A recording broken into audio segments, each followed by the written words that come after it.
A very good afternoon and welcome to the webinar Classrooms Redefined for Schools Online. My name is Moses Lim, Senior Solutions Engineer with D2L Asia. I'm based out of Singapore. Happy to be here with you and to share with you today.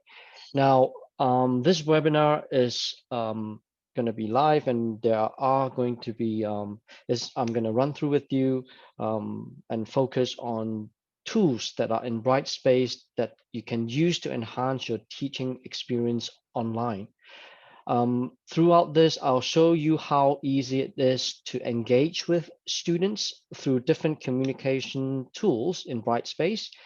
Um, Virtual classroom and collaboration tool, and then of course how you can use Brightspace to be able to provide valuable feedback within assignments, and if we do have time, even how a parent can be informed on a child's activities. So with that, I'm gonna switch over and start off my demonstration proper. Just before that, perhaps I'll just stop my video so that I can conserve a little bit of my bandwidth. Right, so as you can see, I'm on a browser logged on as a teacher by the name of Anika Patel. So this is the main homepage of Brightspace, and I'm using the Brightspace K-12 version. And in here, you'd see that there are a number of elements that are around here with listed my courses that Anika Patel as a teacher is teaching, that a number of courses that are listed here. So in here itself, I do want to show you very quickly that Brightspace itself has different kinds of um, configuration option that allows you to make a course or customize your course so that you can make it more appealing in this particular course. For example, for younger learners, you can see some colorful icons that are a little bit more interesting, that will appeal to younger learners, right? So these are some of the little aspects that you can kind of expect to be able to configure or customize your course. Now, that's not what we are here today for, but I just wanted to give you a quick look on it before we go on to the other part. So I'm going to be using a course called Physics as an example. I'll start off with going through with you how communication tools within Brightspace can be used. Like I said, it's all about engaging students. So in this particular example, I'm using physics course, and the physics course itself has a main or what we call a course homepage. And in here, one of the very interesting, simple to use communication tool when you land on the course homepage for physics, you would see that there's a widget which we call activity feed. Now, this is a great widget for you to use as a teacher to be able to very quickly post an important message or an upcoming important event that you want to set a reminder to your students, so you can actually post them here, okay? What we call activity feed, right? So you can post an activity feed, a message here directly. You can even choose to create a quick assignment by clicking on assignment tab here. But I'm going to just use this as an example as a way to communicate. So I can always put in a simple message or important message that says, "Dear class, please note the change in the class room venue." So I can even use this activity feed to include elements that are kind of making it more how should I say, interactive in a way. If I may even want to use an external source, for example, to attach a document from Google Drive, OneDrive, or even a video if I have a link to that particular video. But in this example, I'm just going to be uploading, say, for example, since this is related to a classroom change, I may want to use, to put it into context, perhaps a an image of a classroom that I'm changing this particular class to, which is here. So this is one example. And then I can post that as an important announcement to the class, which says that there's a classroom change in venue. And I may put in a classroom name there, or a classroom ID, for example. Okay, so that's one form of communication that I can include to the class. And if you notice, I did allow learners to be able to post comments, which means in this aspect, I'm actually making this activity feed that I've just posted a little bit more interactive, so that learners can be a little bit more engaged from a social standpoint, which means they can put in, for example, can you tell me the classroom name? Or, for example, just as a way to stir some interaction among students. So that's one form of communication. Now, the other form of communication can be found in what we call as intelligent agents. That's a very powerful tool that we can use within Brightspace in the course to help you as a teacher communicate better with your students. Now, what do I really mean by that? Now, this is a very powerful and advanced tool, which means that you can set up automated messages to be delivered, to be sent to your students. By that, I mean, if I were to create a new agent, just to show you an example, I want to create an agent that helps me as a teacher, Anika, to monitor logins for my students. I feel that in this particular physics course, this particular course requires activity, meaning at least users need to be um, logged in for every, maybe daily, for example. Perhaps I say if users have not logged in, for any users that have not logged in to the course for the past 2 days, I want students to receive an email, right? This means that Brightspace will monitor my students, their login access to the course itself, and any students that have not logged in for the past 2 days, this message will be triggered. Okay. Now I can type in the subject field. Okay. And then I can, of course, use Brightspace to trigger that particular email to my students that meet that requirement or that particular condition. So I've just created this message here that says, "Dear student," or this particular example is actually addressing the student by the first name, and then saying that I've noticed that you have not logged in for the past 2 days. Please stay engaged by logging on at least once a day to complete your learning activities. So once I save this, what happens is Brightspace will be monitoring, the login activity to this course for my learners. So from that perspective, I can trigger an email out without me having to actively monitor how many users have logged into to the physics course for the past 2 days, how many have not, and so on and so forth. I'm telling Brightspace to help me do all this monitoring work, and at the same time providing that way to a form of communication to my students. So that's another example of how I can use Brightspace and its intelligence to be able to communicate and engage with my students. Now, back to the course itself, physics course, other elements such as using Brightspace to deliver and teach online.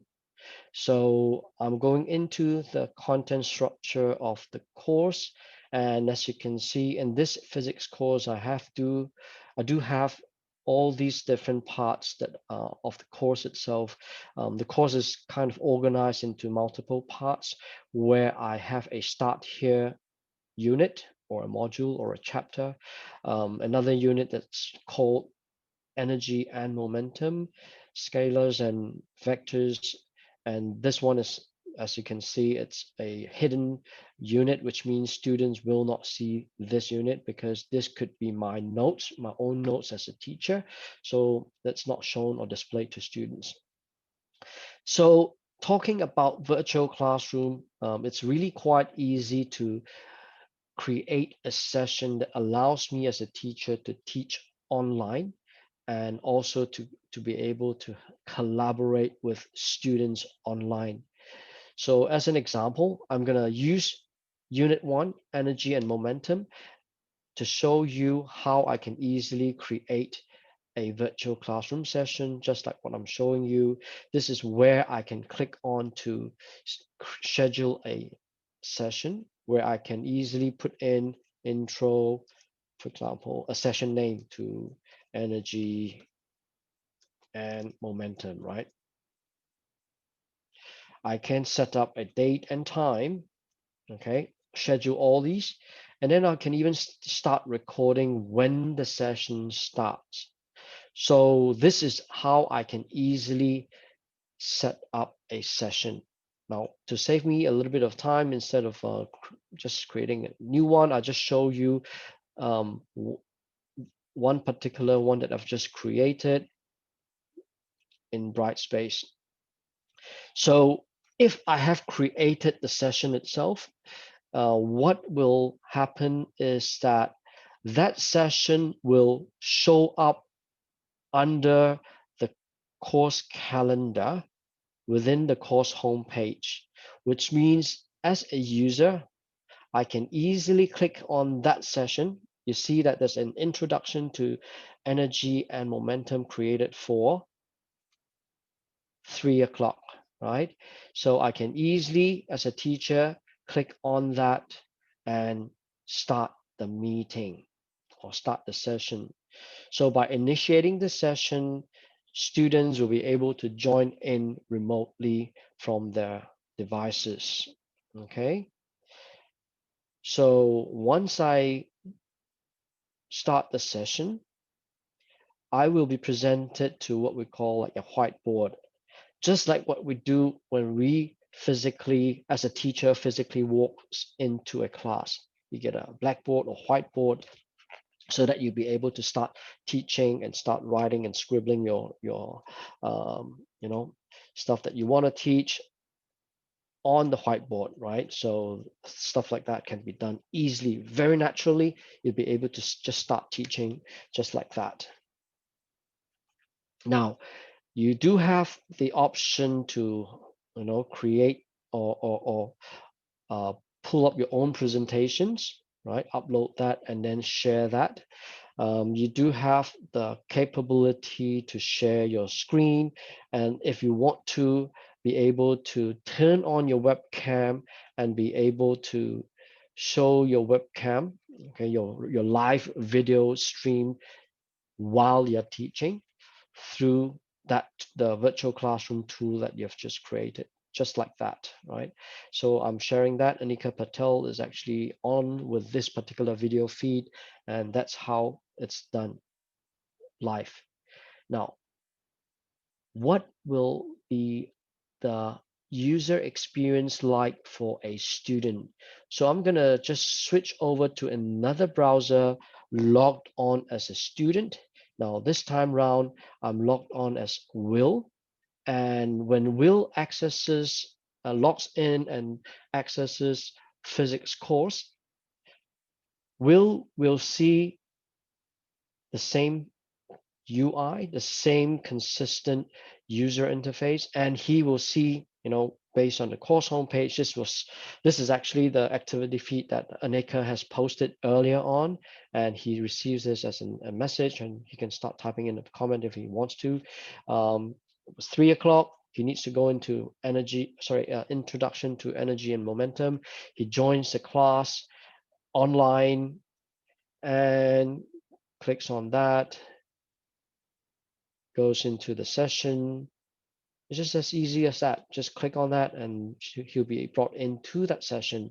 Now I'm using another browser to show you how it's like using Will as a logged on as Will, and he will see what exactly Anika Patel has, you know, drawn or written on the whiteboard. And if Anika Patel is sharing content or desktop, he'll be seeing that. So that's how Anika can easily use Brightspace Virtual Classroom to teach online and collaborate, right?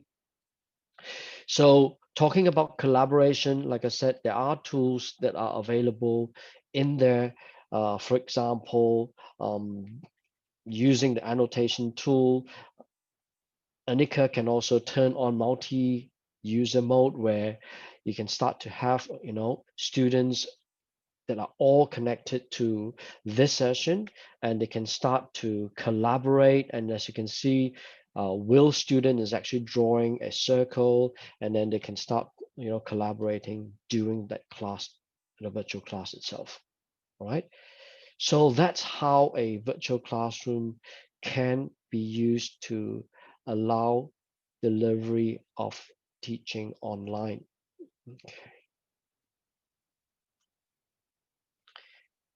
So I'm just gonna go ahead and move on to the next topic. Assignments. Okay, that's what I want to cover now, as how a teacher can use assignments tool within Brightspace. So in this example here, Anika is going to start evaluating and mark assignments um, for the physics class. So this particular physics assignment one, titled kinematic equations, this is where she's going to start. She's already marked these two students' assignments, Brandy Kane and Elaine's assignment, and published the feedback. So next one that she's supposed to be going into to mark would be Will students' submission.